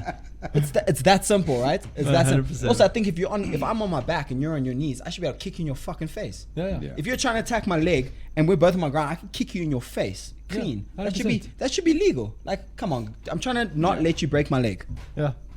Jesus. No, agreed. Sorry, that went on a little longer. Sorry. That's true. How many fights have we seen just last year, which the result shouldn't have been what it was because of untrained judges? It's terrible. I know, right? That's like, it breaks my heart because people don't understand that when you're fighting, it's MMA is such a fickle sport because you can be 10-0 and you lose one, now you're shit. Yeah. Whereas in any other, in rugby, the fucking like, okay, the last year was a great year for the Springboks, but before that they were shit. They weren't playing very well. They were losing a lot of matches, but no one's like, oh, Springboks suck dick, man. Fuck. People will still like kill you over the Springboks because if you talk shit about them, right? But they lose all the time. But when you lose in an MMA fight because of some stupid fucking judge, that affects your career forever. Or even look at Carl. Remember, he didn't make it onto the Ultimate Fighter because he had that last time on his record that they tuned was. You see, like they even admitted that they're wrong, but they couldn't reverse. And then after, not only that, they almost fucking ended his career with dodgy scans. dude. Yes, bro. It's like so many things that you don't have control of that can like just end your career. But surely Carl had some recourse to like try and sue. I mean, that sketchy scan cost him a fucking shitload of money. Yo, dude, big fight. A main event fight against James Gallagher At in Dublin, Bellator. bro. In Bellator, like it's not even fuck around. That's mad, dude. That's huge. That's a lot of money. Yeah. Well, we got it back, so. Well, thank you, Dario Campos, for the fantastic question. Oh, he's actually from the organization. Thank you for that Am I question. supposed to say their names? I am. Yeah, you can. Cool. This one's anonymous. I'm guessing because you. Oh, no. cropped That's. his name out. What's the question? Number 1, toughest fight to date. Oh, yeah, that's actually from Carl, funny enough. Number 2, what weight do you start fight week at? And 3, what weight are you on the morning day before weigh-in? Oh, It's okay. funny because we were just talking about how Carl used to always fucking botch Carl, his if you weight, need some bro. help losing weight, bro, just fucking speak to me, bro. You got my shit, bro. Just contact me, bro.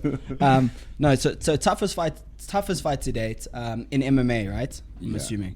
Yeah. Toughest fight to date for me, personally, was against Boyd Allen. Personally, just because I was injured going into the fight, I didn't have like the greatest camp because obviously I couldn't really do much except and also. For me, like I can always get someoe's energy in a fight, or like before a fight when you like look at them, you can feel them. Boyd, I couldn't fucking get anything out of him. So like I looked at him and I was like, does this guy have a soul? I was like, this guy, I can't read him, and so that made a difficult fight because now you don't know like if the guy's like a bit jittery. Yeah. It was like hard to like read him. So that for me was like my toughest fight, even though like it was one of my funnest fights and it was a lot You of guys fun. both got win bonuses for Yeah. that, eh? Yeah, it was. I mean, we got win bonuses and we got a bonus on top of that. It was sick. a fun fight, man. We had a good time. Number 2 was What weight do you start fight week at?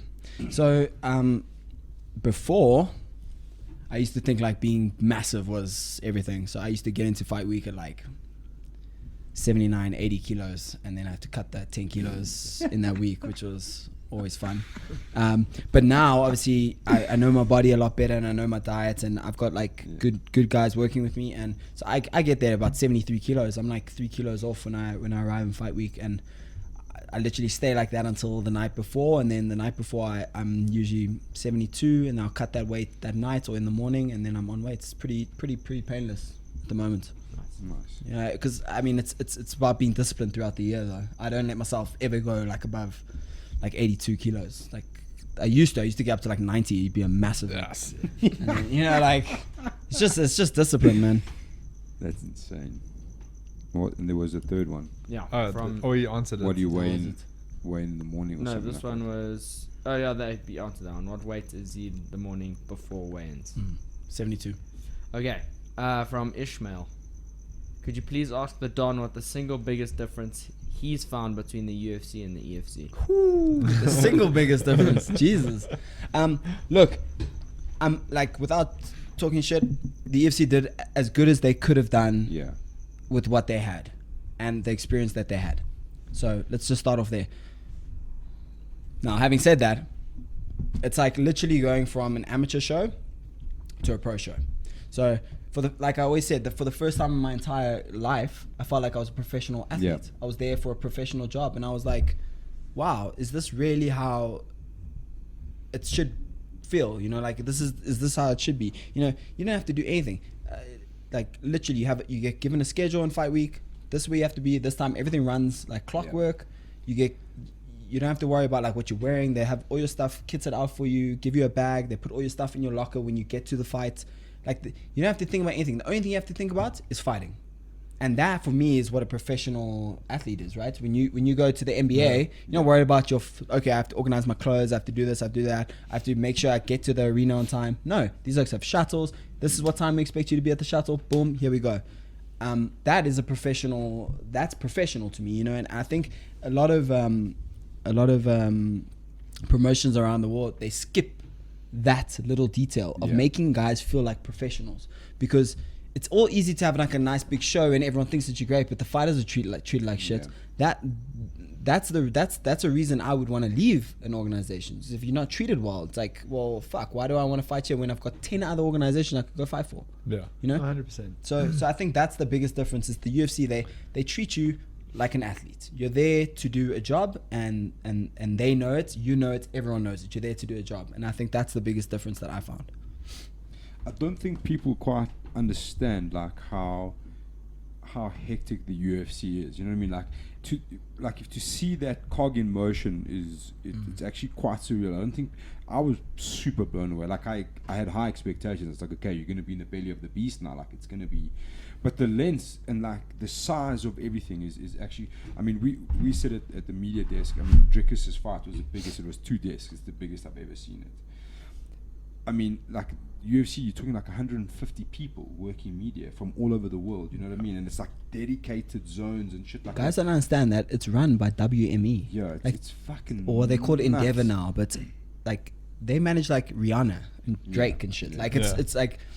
That media machine, their production, they don't fuck around. Like they cut no costs, they do everything the way it should be done. Yeah, it's so intense. And I mean, if you're an MMA fan, if you've got the opportunity to see it, dude, pay the price. And like you can't, you have to see that thing in motion to understand 100%. What's going on. It's so surreal, man. And like even like the weigh-ins, like I mean, dude, the guys weigh in, they've got full rehydration packs there for you. There's a dude who's bringing you supplements. He's explaining to you what supplements does what, how you should take it, and all of this is for free. All your meals are coming at you in fight week for free. Everything's taken care of.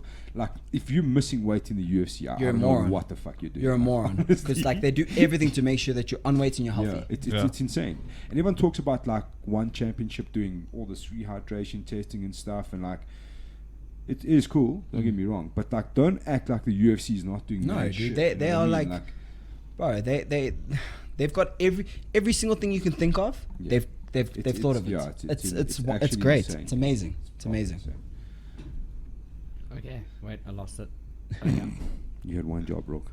I mean, he hasn't been good tonight. Yeah, he's been bad, bro. He gets threatened to be fired every show.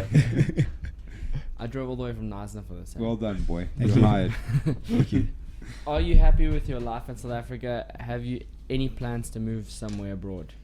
Have you got any plans? Who's the Christian? He's got like 7 followers. Insta oligarch. Insta oligarch. You know, it's a weird thing because, we know how it is. Living in South Africa, it's like one day it's the best place in the world. The next day you're like, fuck, am I gonna die? Yeah.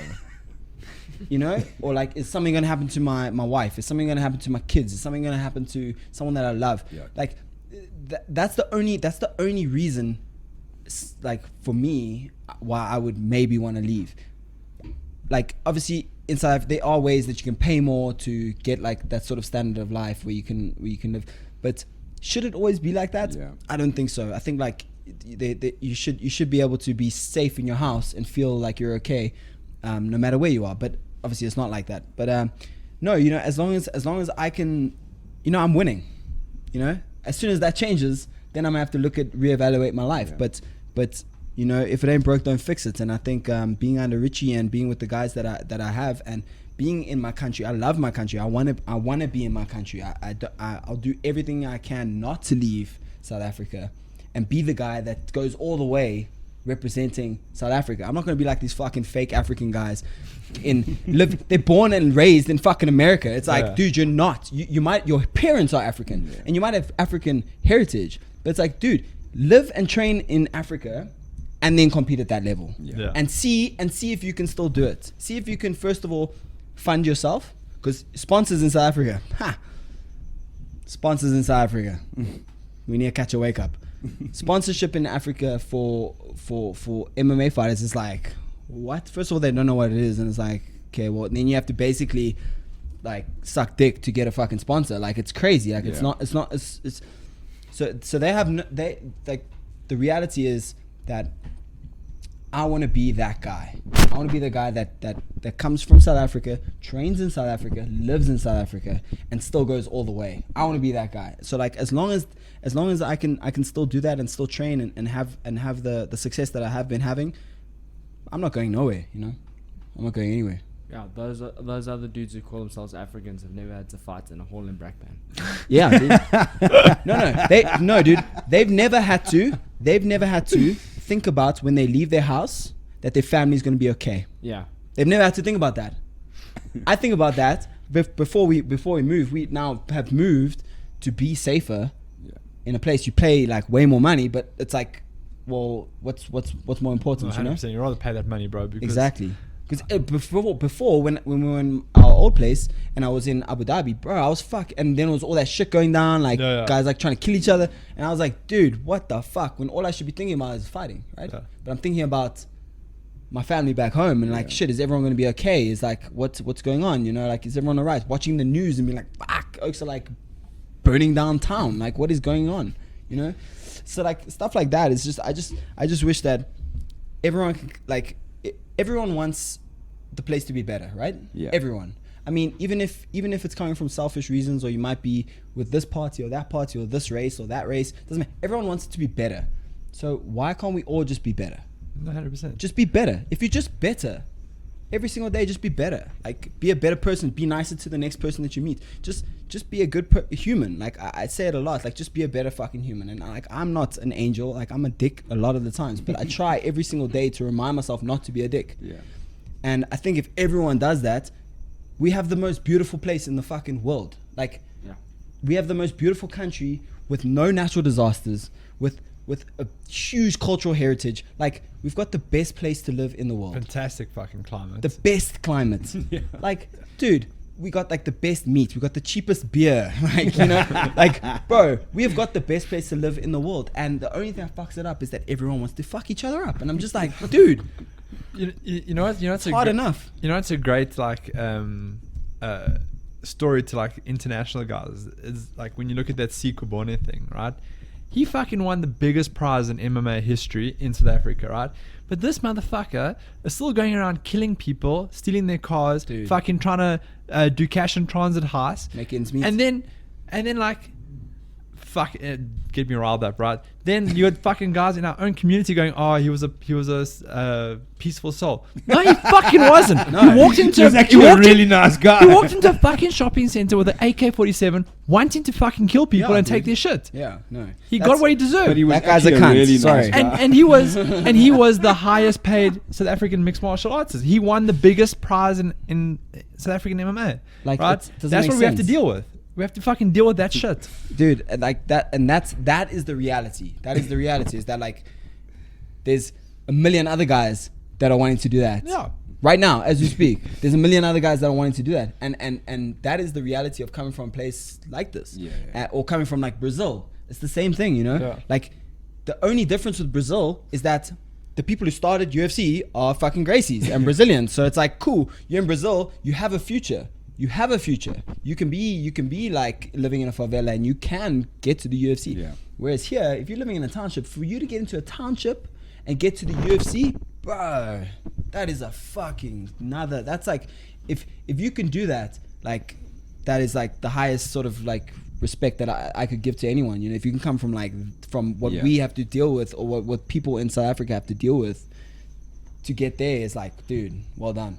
Do you think like a lot of maybe potentially the culture in South Africa and living in these situations doesn't produce some, like, weirdly produce some top level athletes? So like, you're currently at the pinnacle of this sport, you know, but we got guys like, just numbers wise, we shouldn't be producing. We've got like we got a top 3 ranked surfer in the world out of when he's competing against countries that are producing 2 million surfers. We've only got like what, 100,000. Yeah.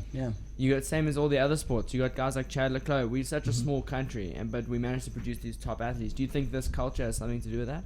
I think 100%. I think like if you look at all the top guys throughout the world in different sports, the best guys usually come from places that are like tough, right? Tough places, or like tough lives, or like whatever. But then on the flip side, you get guys that like are born into like these beautiful cushy lives, and they're just great athletes, and they get given everything the way that it should be done. And they excel. So Also, it's like hard to. I think you hit on it, Don. Like the biggest difference is, like in MMA in South Africa, to train, make it, you know, like go through the steps from whatever amateur record into the EFC and beyond, funding that and putting in that sort of time from and surviving in South Africa is fuck, it's nearly impossible, you know what I mean? So like, and it's not to discredit athletes around the world that haven't had to. I mean, everyone's had to have like their mom drive them to fucking judo practice as a kid, you know what I mean, and sacrifice that time and find that sort of money, and had to do like make those kind of sacrifices. Everyone's had to go through that. The difference is, like in a first world country, for example, it's so much easier to survive while struggling, you know what I mean? Whereas here, like, the struggle is very, very real. Dude, you know how many, that's a big difference. I you think know how many MMA fights support themselves by being like bartenders or waiters? Yeah. Here, imagine trying to do that. No, You'll never be able to bro. train. Yeah. So like there you can live as like a laborer, and you can still train, and you can still support yourself, and you can still have a family on top of that. So it's like, it's just difficult. I think like the problem is also like no one's willing to take like the responsibility to be like, I'm gonna make things better, I'm gonna do things better, me, not for everyone else, me. And by doing that, everyone else around me is gonna get better. I'm gonna try and make me get better, and then when I'm reaching my goals, I'm gonna bring someone else up with me to get better as well. Everyone just says, no, it's my right to get this, it's my right to have this. They just expect, and it's this like, I'm entitled to this, I'm entitled to that. And it's like, no, dude, it's your responsibility to do this. It's your responsibility to put food on your family's table. It's your responsibility. It's not you have the right to food. No, you have to work for food, bro. Like, when I was in Thailand, bro, I didn't eat for 3 days. I didn't eat for 3 fucking days because I didn't want to phone home to mommy. I didn't have any money, and I had to fight on that weekend. So I didn't eat for 3 days so I could fight to feed myself. That was my responsibility. I didn't have a right to the food. I didn't have a right to anything. I had to fight for it. So like, it's a it's a thing that really like affects me and gets me like quite pissed off, because I see all this stuff and I see all these people saying, oh, but what about me? What about me? What about me? It's like, dude, imagine everyone was just like, what about me? Imagine every single person on earth was just like, what about me? And no one just took it on their back and said, I'm gonna do it. You know? It's the second shirt we're making. What about me? What about me, bro? What about me? Fuck a picogram. Fuck a picogram. Well, is there any more questions, Rob? Yes, one more. UFC goals 2020 Oh, that's interesting. That's what I was actually going to get to. by Marius Smith. So my plans for this year is to try and get 3 fights in this year, and hopefully crack that top 10 list, and you know, by next year this time be looking at a title shot. You know, like that's always the goal. You know, I didn't get into the UFC to just get into the UFC. Sure. I got into the UFC to be the fucking best. Like, that's the way that it's always been, you know. Like, I think I spoke about that with you the last time I was on. You know, when I started Muay Thai, I said, okay, I'm going to be a world champion. I did everything to be a world champion. Then when I started MMA, I said, I'm going to be a champion before I'm 25. And I won it when I was 22. Now when I'm in the UFC, I say, I'm going to fucking be a world champion. I'm going to be a world champion. There's nothing anyone can do to stop me. Even if it takes me 10 years, I'm going to be a world champion. So like that's like my goal. So I have to set these high goals for myself in the short term, because the thing is, like, if you set the bar like as high as you can possibly imagine it, anything that you fall short from is still a high goal. You still made the goal. So I'm like, most South Africans will think of like UFC championship as like an impossible dream, right? Sure. But why? Conor McGregor came from fucking Ireland. When has there ever been an Irish world champion? And he just smoked everyone. He's the biggest name. Double champ. Dude, he's the biggest name in fighting. And he came from Ireland. Yeah, it's true. Do you know what I'm saying? Like, it's people, I think, like, New Zealand, bro. Fucking New Zealand. Dude, Like New Zealand. It's the best gym in the world right now. The best gym in the world There's right now is in New definitely Zealand. like a spike in these like different countries producing these phenomenal Yeah, athletes. because It used to been just be watching and Americans and learning, dude, that's Brazilians. why. Yeah. That was that's the only all the champions were Americans and Brazilians. Do you know why? It's because they have grown up with it always accessible to them. So it's like, it's always there. It's like, oh yeah, if I fail at everything else, I can become an athlete and go fight in the UFC. Cool. But for us, it's like, that is everything. Yeah. That is fucking everything. So for me to get into the UFC is everything. For me to stay in the UFC is every single thing that matters in my life. That is it. That is what matters. So I think that's what happens when you come from these countries. You get in there and you're like, I'm winning. I'm never going to fucking let this go, because I knew how hard it was to get there. Sure. Yeah. Don, you say you're hoping for 3 fights in 2020. What if you could pick the perfect 3 fights for you? What would they be? Ooh, that's interesting. So I don't know. Right now, I'm not really sort of in the position to pick my opponents. Yeah, but it's obviously hypothetical. Like, if you could have like 3 dream fights this year, what would Oh, they be? dude, fuck, that's a hard question. I mean, I would love to get in there with like a guy like Donald Cerrone. We were talking about him earlier. I would love to get an opportunity. I would love a guy like Nate Diaz. I think stylistically, I think that would be a fucking cool fight, right? Like, we just stand and just see who fucking stands. You know what I mean? Like, we'll see who's left after that, you know? I think a good challenge for me would be someone like maybe an Edson Barboza. I think that would be also like a cool guy to fight, just because his style is quite similar to my sort of style. You know, he's an explosive sort of striker, kicker. I think that would be a cool guy to fight. But, you know, like, in terms of, for me, what I want as a fighter, like, I would love like a Nate Diaz or Donald Cerrone, a guy that's gonna stand there and we're gonna fucking throw down. Nice. You know, like that for me is always like, you know, I'll start sweating when I start thinking about it. I'm sweating. I'm like, Yeah, if there's a guy like standing in front of me, You we're need a just cold gonna, shower after Yeah. this. we're just gonna throw down, bro. I'm like, fuck, that gets me pumped. fantastic. Well, I think on that bombshell, we shall end the first podcast of 2020. Yeah. Thanks for arriving from Nasna, Rock. Thanks, guys. Appreciate it. That's some next level commitment. He made up with the Yeah. Seattle. The coffee that everyone's too scared to drink because they're not going to sleep till 5 a.m. I banged that thing quick 6. Yeah, I'm dude, trying to that get thing onto like American time now. I'm like just pushing my sleep later. Just a reminder that he's leaving for California tomorrow. Yeah, just rubbing it in your face. Nice. So Warren will be joining us on Skype. that screen behind his head. Skype. Fantastic. Lovely. Cool. Thanks for your time, bro. Cheerio. Thank you. Peace. Don't forget the photo. I won't. 2020. I will.